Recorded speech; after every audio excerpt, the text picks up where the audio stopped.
Hello friends, this is me, your host, and welcome to my channel. Today I'm going to give a review on a book which is The Keeper of Stories. So let's start with the prologue. Everyone has a story to tell. But what if you don't have a story? What then? If you are a genius, you become a collector of other people's stories. She once watched the Academy Awards acceptance speech of a famous English a national treasure.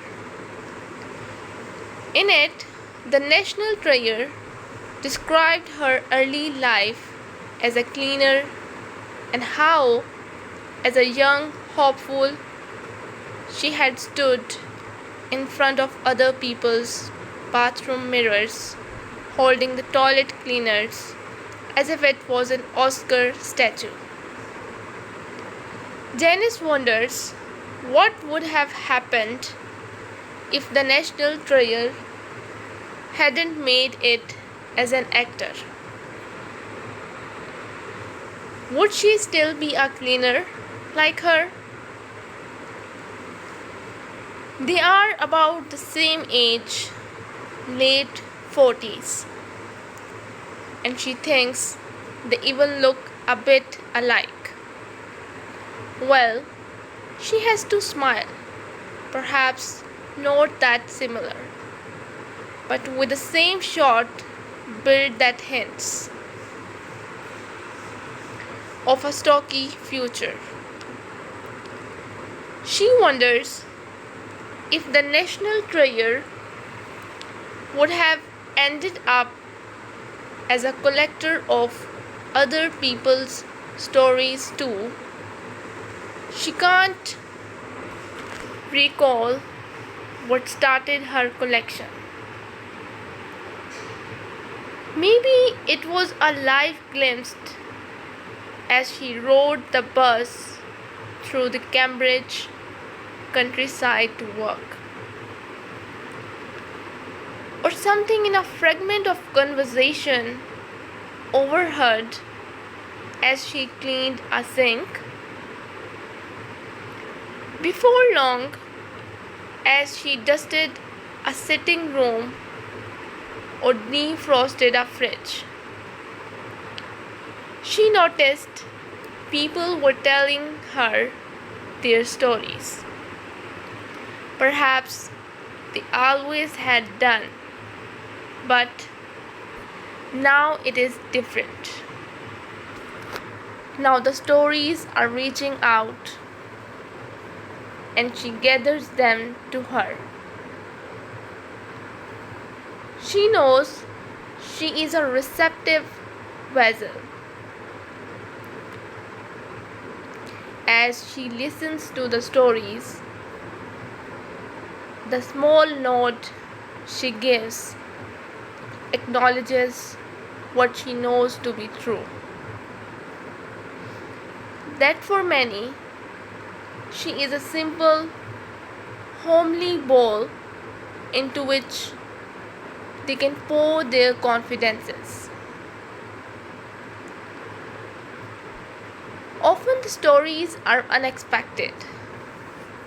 At times, they are funny and engaging. Sometimes, they are steeped in regret, and sometimes, they are life affirming. She thinks maybe people talk to her because she believes in their stories. She delights in the unexpected and swallows their exaggerations whole. At home at night, with a husband who swarms her with speeches rather than stories, she thinks about her favorites, swearing each of them in turn.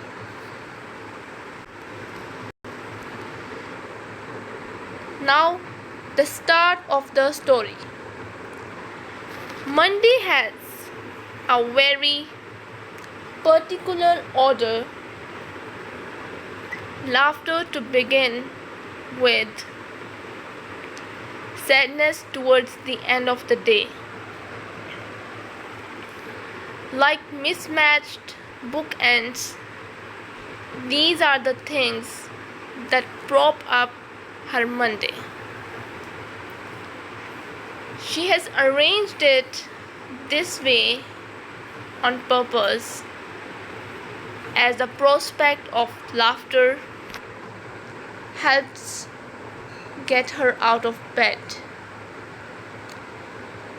and strengthens her for what comes later. Jody has lived in the same house for over 40 years. First, he took a room as a lodger, the rents in Cambridge being considerably cheaper. Then they were in London, where he was working. Then eventually, when he married, he ended up buying the house from his landlady. He and his wife could not bear to throw the other tenants out. So his growing family lived alongside a mixture of painters, academics, and students until one by one they moved out of their own accord. That was when the fight for the newly vacant room would start. John, now he was the canniest, Jody often recalls with pride. He just moved his stuff in before they had finished packing. John is Jody's eldest and now lives in Yorkshire with a family of his own. The rest of Jody's brood are scattered around the world, but visit whenever they can. His beloved wife, Annie, has been dead for several years, but nothing has changed in the house since she left it. Each week, Janice waters her plants, some now as big as small bushes, and she flicks the dust from her collection of novels by American writers.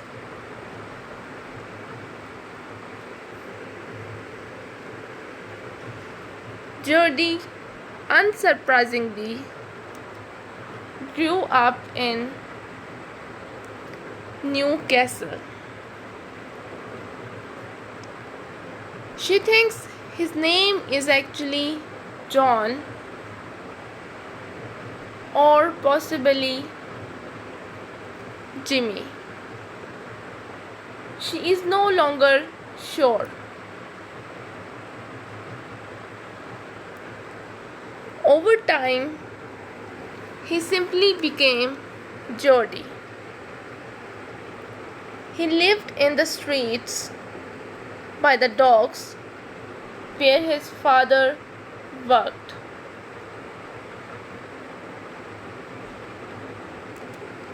They had a dog that his father adored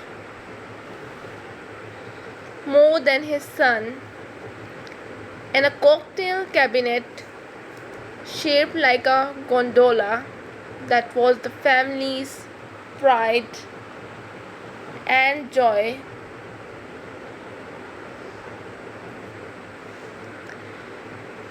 Until plasma screens were invented. When Jody was 14, he was out on the streets of Newcastle early one evening. The family dog had bitten the neighbor, and his father was out for blood. The neighbors. As reason and logic had gone out of the window, Jody had legged it out of the back door. It was a cold night with snow on the ground, and Jody was only wearing a thin jacket. Still, he had no desire to be at home. So instead of turning right to go towards the dock, he turned left into an alleyway and snuck in through the side door of Newcastle City Hall.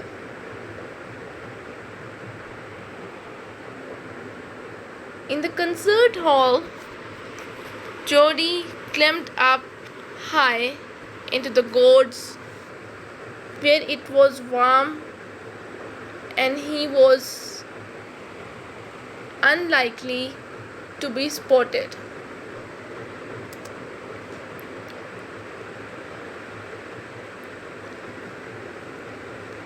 And this is where he was tucked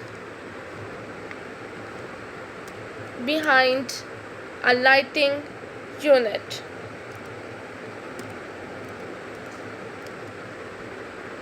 Extra warmth.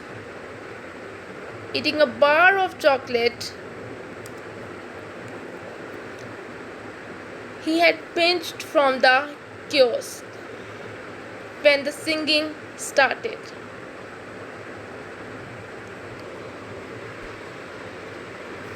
Have you been away?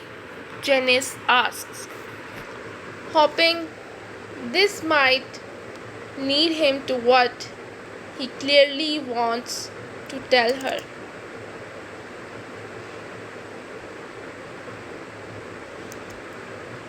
She hits gold first time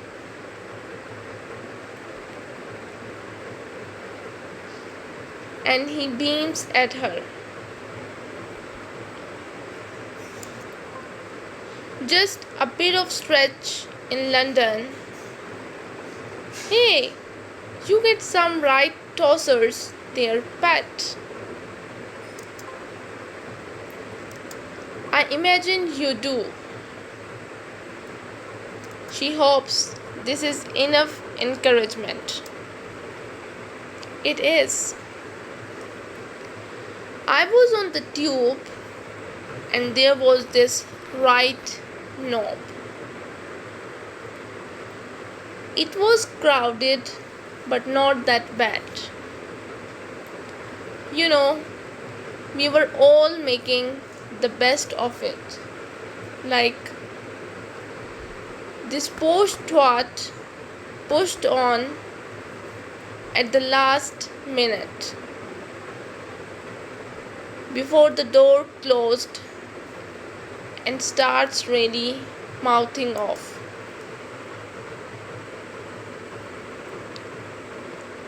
Here Jody does a pretty good imitation of the posh tosser, making Janice grin. She had been right. She knew Jody was the place to start her day, her week. Judy's post-twat is in mid-flow. Oh, come on now. Just move up a bit. I'm sure there's plenty of room if only people make way a tad. There is plenty of room. Really. Come on now. Move down the train. Jody pauses to make sure he has her attention. That's when I heard a voice from down the carriage. Another lad, a Londoner, I would say. Anyway, he calls out, "Open up your gob a bit more, mate. I reckon we could get a couple in there." Janice laughs out loud. That shut him up. Jody is delighted by her response. Jody helps her into her coat. "Thanks. I am going to need that. It's getting cold out. You ought to look after yourself if you are getting a cold," he suggests. "No, I am fine."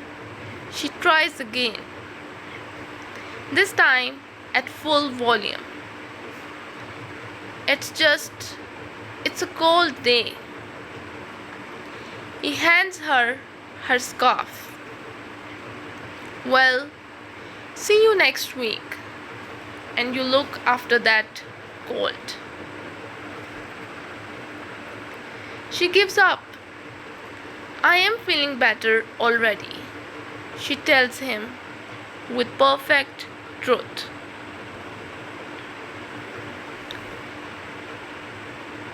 Now the second chapter is about the family stories. Of course, all libraries have ghosts. Everyone knows ghosts like to read. The young man coming down the steps of the library is talking earnestly to his companion, a girl of about 25. Janice wishes she had time to follow them, to hear more of their conversation and find out about the ghosts. He sounds so completely sure of himself, as if he were telling his friend that there are birds in the air and clouds in the sky. Janice is fascinated by the thought of the ghosts in the library and wonders if she will meet any today. She often pops into the library at lunchtime to change a book and surreptitiously eat a sandwich at a table tucked at the back between the shelves. Today there are no ghosts, only the sisters. For the two librarians could be nothing other than sisters. They have the same particular shade of auburn. Mom had 4 of us. Dad never could get himself a boy. Her elder sister had added, for emphasis. 4. Can you imagine that? The poor man, a house full of women. The younger sister had gone on to explain that all the sisters were very close and all looked remarkably similar. Of course, the elder had stressed, we are all very different. Her sister had nodded. Yes, we call ourselves brainy, beauty, bossy, and baby. They had both laughed, a family joke. The eldest had said, "Yes, a family joke." Janice is currently rereading old favorites and has ordered a copy of Stella Gibbons' Cold Comfort Farm. She takes the book with a word of thanks and then thinks to ask, have you ever thought the library might have a ghost? As she says it, she feels foolish and wonders how the young man could have talked about the subject with such assured certainty. The elder sister leans a little further over the counter. Well, it's funny. You should ask that. You are the second person who has been in today talking about the library being haunted. The young man. And are you haunted? I mean, they appear to give the subject their serious consideration. The elder sister says, well, I don't know. I have sometimes thought the books have a life of their own. But I just think that is old Mr. Banks, who never puts anything back where he finds it. The younger sister considers her sibling for a moment. But of course, everyone knows ghosts like to read. So maybe she opens up her copy of Cold Comfort Farm, ready to sink into the humorous familiarity of the story. Plus, here is a heroine she can really relate to.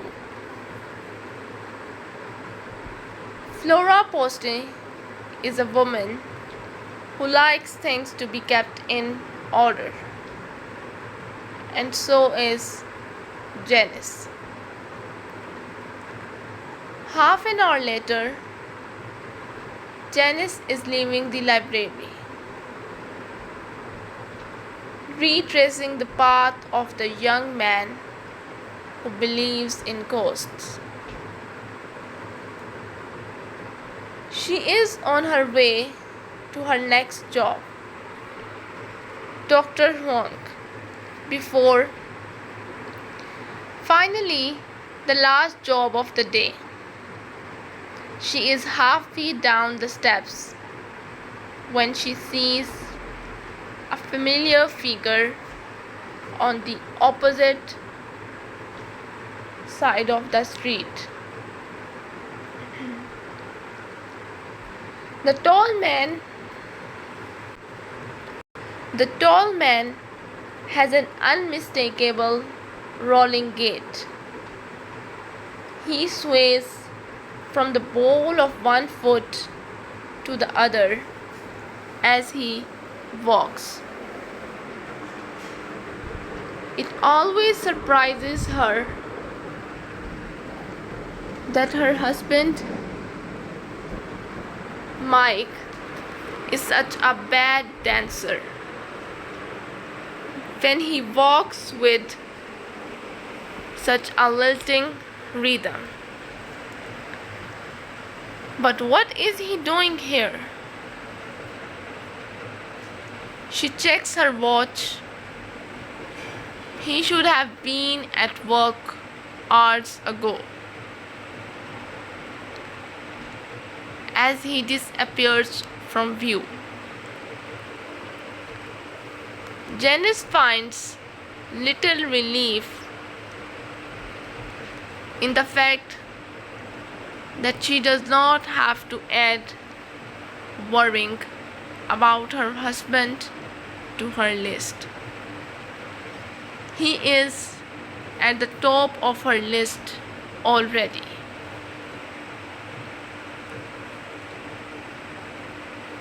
Now, a third part is all about the stories within stories. It is nearly 4 p.m. when Janice reaches her final job on Monday. Sadness. Laughter to start her day, sorrow to finish it. The red brick, semi-detached house is set back from the road, broad and squat, as if it had once settled down here on its haunches and decided not to budge. The modest front is deceptive, like all the other houses. 2 years ago, she felt this here.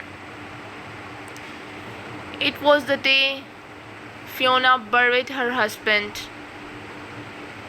the last time Adam said goodbye to his dad. There is a note from Fiona on the hall table. Taken Adam to the orthodontist, more problem with braces. Money on the kitchen table. Janice exhales with a deep sense of relief and then immediately feels guilty. She likes Fiona and looks forward to a coffee break with her in her study. But the truth is, she won't be here. On consideration, she thinks there are probably 3 reasons for this. Firstly, she knows she can get the cleaning done quicker without her around. Secondly, and this is where she knows her guilt comes from,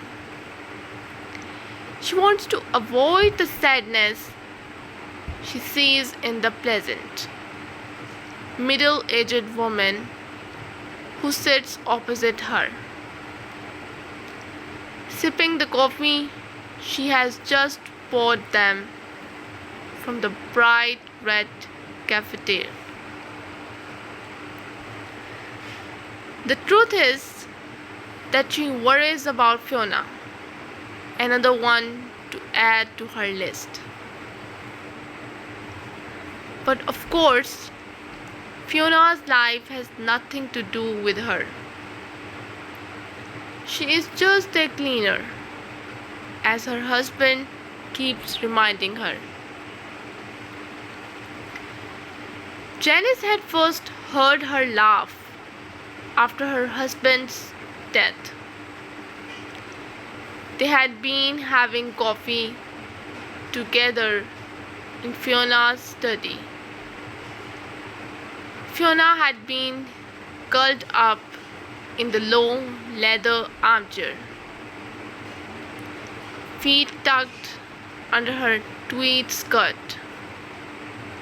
She wore a pale green jumper, and all Janice had felt she needed was the addition of a dog collar.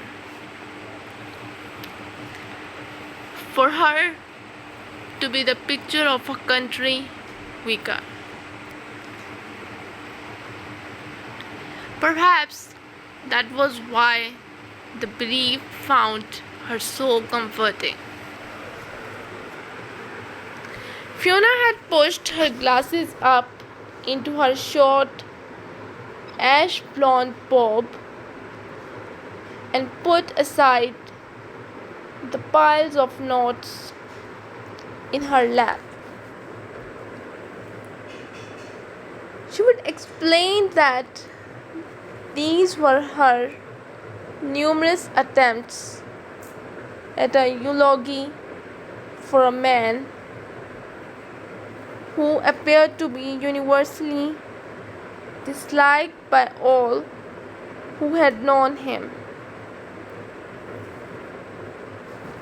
"You would be amazed," she had said, looking up at Janice, "how many families leave the eulogy to me.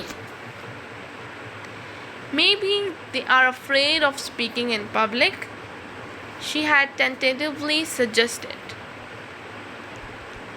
Janice knows she is not only a warrior, she is also a mouse. Doesn't seem to stop them yelling and fighting in public. Fiona had replied, smiling. Janice had nodded. She had seen that at the wakes too. For a mouse, she was surprisingly effective at breaking up fights.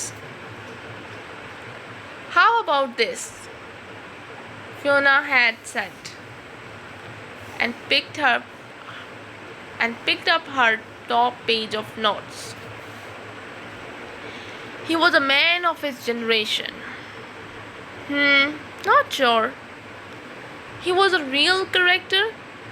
Fiona had suggested doubtfully. Janice had considered for a moment. "How about," she paused for a while, staring out the window. "He was a man who will not be forgotten by those who knew him best." Janice had turned back quickly at the sound of Fiona's laughter. It had been months since she had heard her laugh.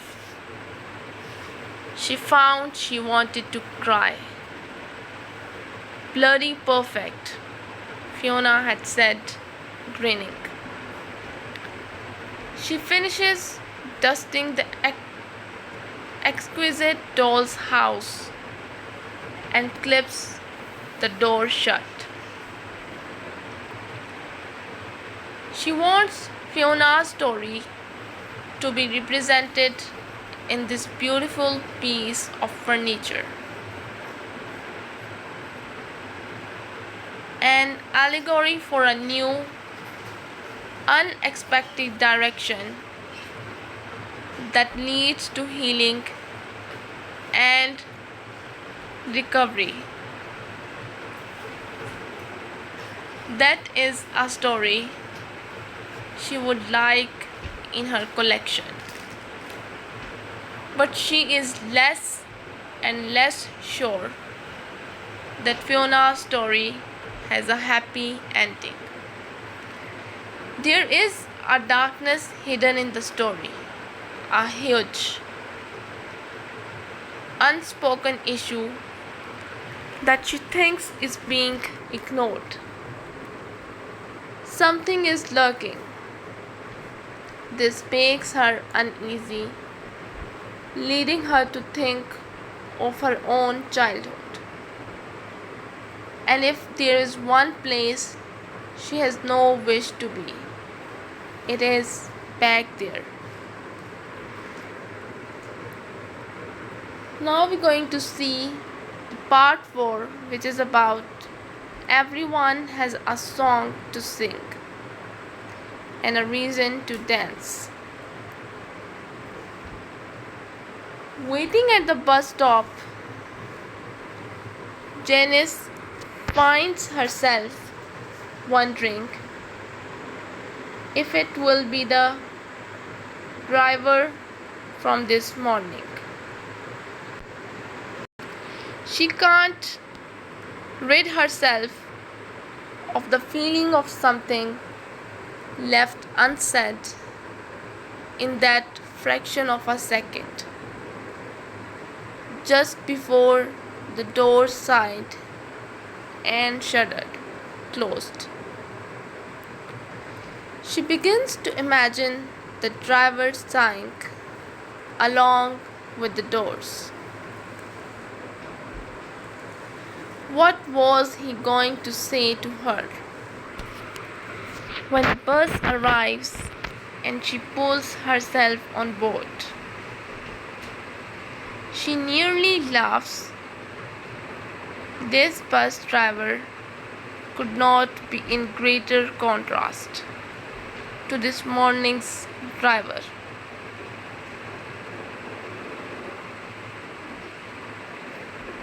She wonders if someone up there, whatever that means, is mocking her. This evening's bus driver is a man in his early 30s, and he is simply enormous. She suspects more muscle than fat. He has a bald head, a tremendous beard, and tattoos running up the side of his neck. This man looks like a Hell's Angel. This morning's driver looked like a geography teacher. Only when she sits down does she realize how tired she is. And for a while, she debates easing her shoes off her swollen feet. The trouble is, it can be so tricky to get them back on again. Instead, she lets her weight sink into the seat and she relaxes her body so it sways in time with the movement of the bus. She empties her mind and prepares to idly tune into the conversations around her. She does not consider this eavesdropping. She just lets the talk wash over her. She is suddenly caught by a line of conversation she couldn't really fail to be. The man is talking so loudly. A young couple, friends rather than lovers. She thinks, him, you heard of Banana Jack Daniels? Her, that sounds gross. Him, it is. I can't get enough of the stuff. And that's it. It looks like it ends there, and she has no desire to follow it. From behind her, she hears a couple of women talking. Lower tone, middle class, pleasant women, she imagines. Friends.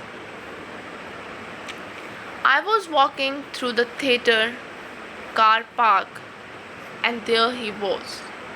Who? You know, that actor. He is everywhere. Hug Bonneville.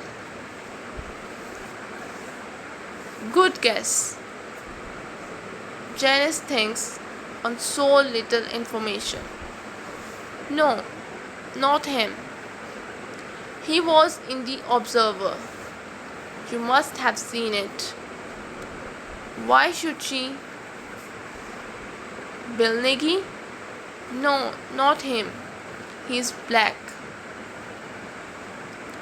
As her bus stop approaches, she pulls herself reluctantly to her feet. She is loath to leave the young woman, but in this moment, in this life, she is far too much of a mouse to interrupt her private reverie and ask what she is listening to. Stepping onto the pavement, she hears the bus door sigh behind her. And in that gap between the last gasp and the noise of them shuddering closed, she hears a voice. She turns expectantly. Night, love. The young bus driver throws out cheerfully after her. As she walks away, she begins to think maybe the goats really are mocking her. Now let's talk about part 6, which is about every story needs a villain. The notable exception. A good cleaner can, in the main, pick and choose who they work for. Janice likes all the people she cleans for, with one notable exception. The large modern house in front of her is built in a V shape, which is made of interlocking concrete blocks. It sprawls arrogantly across a plot that once formed part of the grounds of one of the more modern colleges. The house reminds her of a large man, legs akimbo, taking up far more room than is necessary or polite. As she crunches up the Brazilian slate shingle drives, she feels a mix of dread and happy anticipation. The door is opened by the owner of the house. She is not allowed a key here. The woman in front of her is a handsome 50-something-year-old. She is wearing one of her own creations, a dress coat in royal blue, slashed all over with brass zips. The color of urine. Out of these slashes, Janice can see silk fabric printed with neon horse heads. Each week, she wears a different dress coat, and Janice has gathered that she sells a range of these at fairs held in her friends' houses. When she is not selling her dress coats, she likes to give back to charities. This seems to involve gathering staff from any number of charities in her house and donating her acquired wisdom. You can't put a price on that. It would be worth literally thousands. Occasionally, she donates a dress coat to the charity. Janice likes to be there when she does this, just to see the faces of the fundraisers she has gathered around her.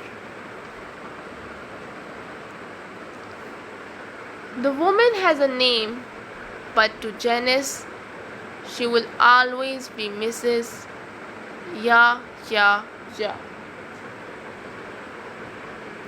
This is what she says when on the phone, when talking to friends, and when discussing her wisdom with the staff from whichever charity is flavor of the month. She presumes the woman is actually trying to say yes or maybe even yeah. But one is never enough for Mrs. Ya.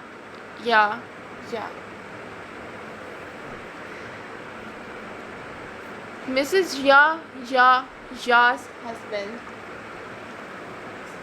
also works from home. Janice thinks he was something very successful in the city, and having made his money, he spent part of it on building the architectural monstrosity they now call home. It is a house full of large spaces and gleaming empty surfaces. So in some ways, she shouldn't complain. There may be a lot of it, but it is very easy to clean. At the back of the house is a large cube that the husband uses as an office. If Janice ever tries to venture near this area to clean, her husband waves a paper folder or a finger at her, and without ever looking up, barks, "No, not now." So Mrs. Ya is married to Mr. No, not now. So Mrs. Ya, she wonders if her husband is the reason they never had any children. Mrs. Ya pays Janice well for the work she does. She does not shout at her or leave revolting saucepans or toilets, baths, ovens for her to tackle. But she has committed two cardinal sins for which Janice cannot forgive her. In the kitchen, one of the few things allowed to sit on the side is a state of the art Italian coffee machine. It is a thing of real beauty. Janice can dismantle it and clean all the working parts, but she has never been invited to drink a coffee from it. In the cupboard above the machine is a jar of Tesco's own brand instant coffee just for Janice's use. As far as she can tell, and she has looked, this is the only thing Mrs. Ya has ever bought from Tesco. The second sin is that she calls Janice Mrs. P. Janice cannot recall ever allowing this, but she also knows she would never have found the words to object. And now it is far too late. Janice may think what she likes of Mrs. Ya in her head, but she knows she is far too timid to say anything, even approaching these things to her face. Because of all this, Mrs. Ya does not have a story. On a point of principle, Janice will take no more interest in her than is strictly necessary, and she certainly will not allow her into the precious library in her head. She does allow her one incident, which falls far short of a story, but for her sums up Mrs. Ya. A group of fundraisers from a children's charity were at the house where Mrs. Ya had organized a team building session.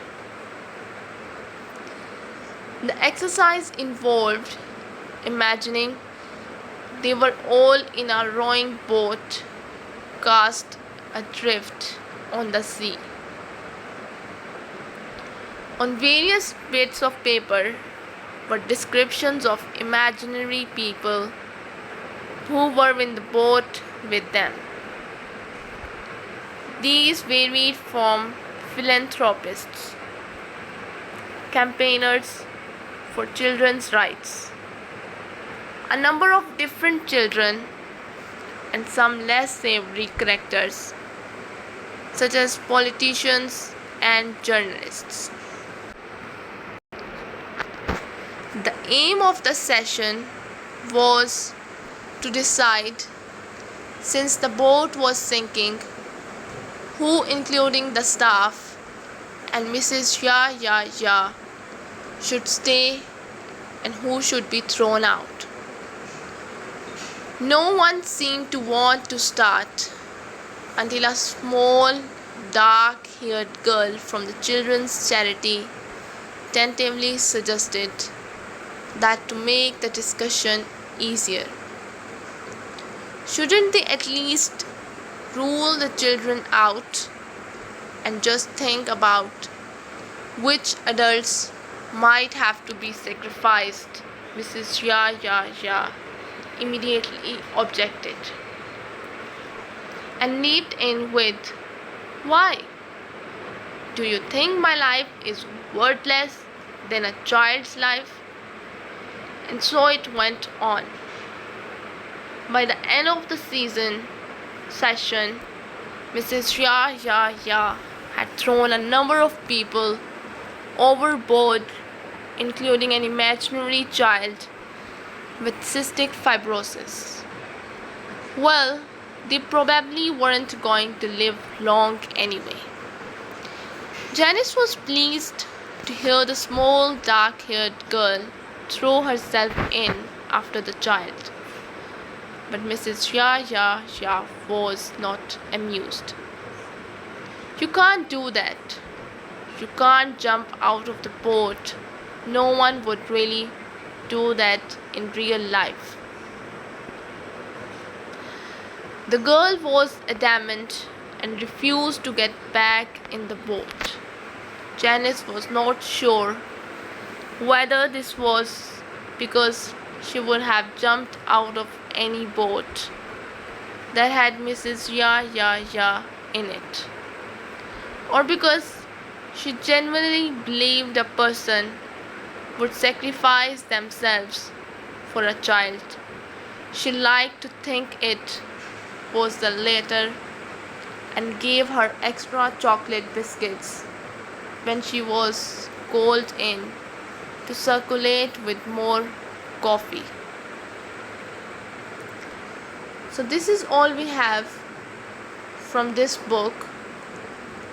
I hope you guys like this book, enjoy the story, and if you did, don't forget to press the like button and share it with your friends and family. I will come back with another book review, but if you want to buy this book, you can buy it from our website, which is Best Book for You and Uktopsale.